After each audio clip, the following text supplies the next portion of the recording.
الحمدللہ، یہ ایک ایسا وظیفہ ہے جو ہے تو بالکل چھوٹا سا، آسان، یاد کرنے میں بھی آسان، پڑھنے میں بھی آسان، سبحان اللہ، لیکن برکت اس کی اتنی بڑی ہے کہ رسول اللہ صلی اللہ علیہ وسلم نے صحابہ کرام علیہم رضوان کو بتایا اسی وقت جب کہ اتنی بڑی تکلیف تھی اور اتنی بڑی مشکل تھی۔ وہ کون سی؟ جنگ خندق۔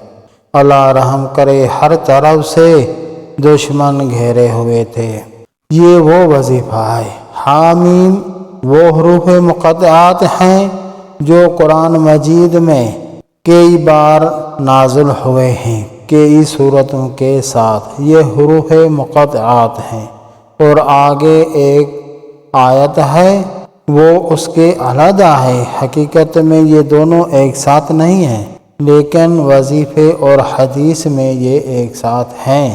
یہ وظیفہ سارا دن، رات و دن ہو، جب بھی یاد آئے پڑھتے رہیں، اور یہ ہر کام کے لیے ہے۔ ایسا نہیں کہ یہ ایک کام کے لیے ہے اور اس کی گنتی نہیں ہے۔ بغیر گنتی کے پڑھیں تو اتنا فائدہ ہوگا، انشاءاللہ حیران رہ جاؤ گے۔ سب سے پہلے بڑا فائدہ، دشمنوں سے نجات۔ گھر میں عزت چاہیے، پہلے عزت نہیں تھی، اب عزت ہو جائے گی انشاءاللہ تعالی۔ ہر ایک کی دل میں آپ کے لیے محبت اور رحم آ جائے گا۔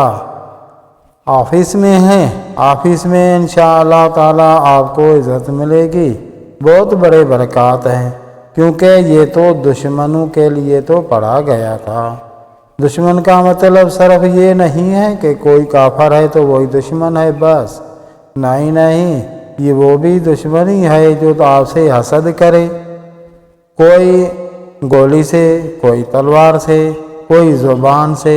دشمن تو دشمن ہی ہے، کوئی گلا غیبت کرے، کوئی گالی دے، بات تو ایک ہی ہے، نہ وہ آپ کو برداشت کر رہا ہے نہ وہ برداشت کر رہا ہے۔ کوئی تعویذ جادو وغیرہ کرے، وہ بھی دشمن ہی ہے آپ کا، وہ بھی حسد کرتا ہے، اسی وجہ سے آپ کو تعویذ کرتا ہے، جادو کرتا ہے۔ یہ ساری مصیبتوں سے نجات کے لیے الحمدللہ ایک ہی وظیفہ کافی ہے، اور دشمنوں کی وجہ سے ہی آپ کا روزگار تنگ ہوتا ہے، بزنس میں ناکامی ہوتی ہے، یا آپ کے راستے بند ہو جاتے ہیں، برادری میں عزت نہیں ہوتی۔ یہ ہر جگہ ہر کام کے لیے موزون ہے۔ آپ کو شادی کرنی ہے، اللہ تعالیٰ سے مدد لینی ہے، یہ اس کے لیے بھی بہت اچھا ہے، کیونکہ شادی میں بھی اکثر کرے تو یہی ہوتا ہے کہ 5 لڑکے ایک لڑکی کو پسند کرتے ہیں۔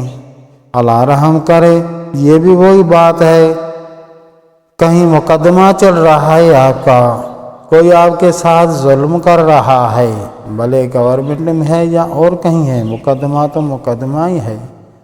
دشمن تو دشمن ہی ہے آپ کا، کسی طرح کا بھی دشمن ہے، انشاءاللہ تعالی آپ کو فتح ملے گی۔ اگر دشمن ختم ہو جائیں گے یا دشمنوں کے دل میں رحم یا محبت آ جائے گی، پھر بھی آپ کی عزت کی زندگی بن جائے گی انشاءاللہ تعالی، اور یہ آپ کو عزت بخشنے والا وظیفہ ہے انشاءاللہ۔